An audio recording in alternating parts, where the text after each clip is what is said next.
Hey everyone, this is Isaac here. 2023 is a pretty big year for Disney, and I don't mean that in a financial sense since only 2 of their movies managed to turn a profit, but rather that this year marks as the Walt Disney Company's 100th anniversary. That's already an impressive feat for any major studio, but Disney is perhaps the biggest studio in the modern entertainment industry with several other companies under their control including Pixar, Lucasfilm, Marvel, and 20th Century Studios. So naturally, they'd want to do something big for a milestone like that, right? Well, next month, they'll be releasing Wish, a movie about the wishing star since a lot of their other movies have wishes of some sort. It does admittedly have mixed levels of anticipation, with many criticizing its 2D mixed with 3D animation style as lazy and unfinished, and why can't they just commit to it being 2D since it's been 12 years since their last 2D movie? Me personally, I'm still excited for it, and I honestly think that while it does suck that Disney hasn't made another 2D animated movie in so long, with the only exception being from one of their subsidiaries, the animation does look really nice, and it's good to see Disney finally jumping on board with the stylized animation trend popularized by Spider-Verse. And this brings us to the short that'll be put in front of it, Once Upon a Studio. Now, it's been a long time tradition for Walt Disney Animation Studios and Pixar to play animated shorts before their movies, and a lot of these shorts are honestly really good. So naturally, it makes sense that despite a couple of their theatrically released films since 2018 lacking one of these shorts, they'd continue that tradition with Wish. And what better way to prepare audiences for the big Disney 100th anniversary special by making something featuring every single character from every single Disney animated movie. And yes, that includes the ones that they usually don't bring up compared to some of their more well-known properties.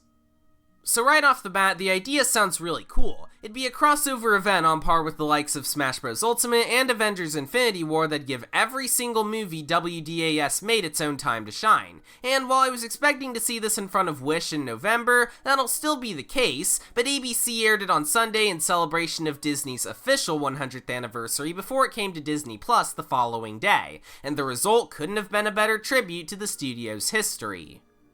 It's got a pretty simple premise where Mickey Mouse gathers every Disney character for a photo shoot, so this kind of proves itself to be a more difficult topic for a video. I mean, usually when an animated movie has a short that plays before it, I wait until near the end of my review to mention my thoughts on it. But this was first released separate from what it'll be playing in front of, so what the heck, gotta keep the content coming somehow. I adored this short. It is everything I could have asked for in a tribute to the most legendary animation studio in the world. There is just so much love and attention packed into this 8-minute short that it's genuinely impressive, especially with the returning characters. I mean, for one, they actually managed to use archived recordings for some of the actors that are no longer with us, but they also seamlessly blended the art styles of every movie in the 86 years since Snow White came out, and it makes for a visual delight where you can pause it at any given moment and revel in the amount of characters they included. And thankfully, it's not like Ralph Breaks the Internet or Rescue Rangers where Disney was simply flexing all the properties they own, but instead showing off what they've made over the years and how much progress has been made since then.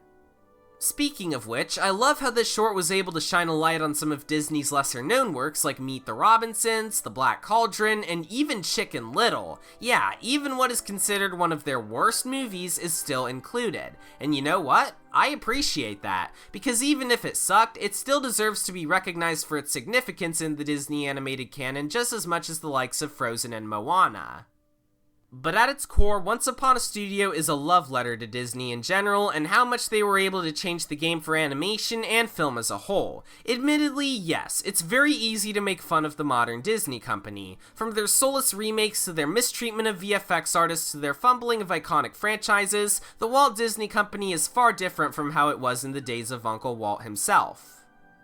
And yet, that hasn't stopped their immensely talented writers and animators from bringing some of the greatest and most beloved animated films of all time to life. Even to this day, while they still may have the occasional dud, they're still more than capable of turning out some modern classics. And Once Upon a Studio is a great reminder of how much of an impact Disney has left on the world of cinema, and that even after 100 years, they're still creating new stories to entertain the masses the same way they did all those years ago. So I gotta say, thank you, Disney. Not the corporate, soulless Disney that deserves every bit of mockery it gets, but the creative and innovative Disney, the studio whose magic touched the hearts of millions and whose unforgettable legacy will continue to thrive for generations to come. Thank you for making our dreams come true for 100 years and counting. Wow, I can't believe I got so passionate over an 8-minute long cartoon. But hey, it was a really good Disney tribute, and hopefully Wish can be the same when it comes out next month. If you want to see that video and more like it, then consider subscribing to this channel. Thanks for watching, and I'll see you all next time. Bye!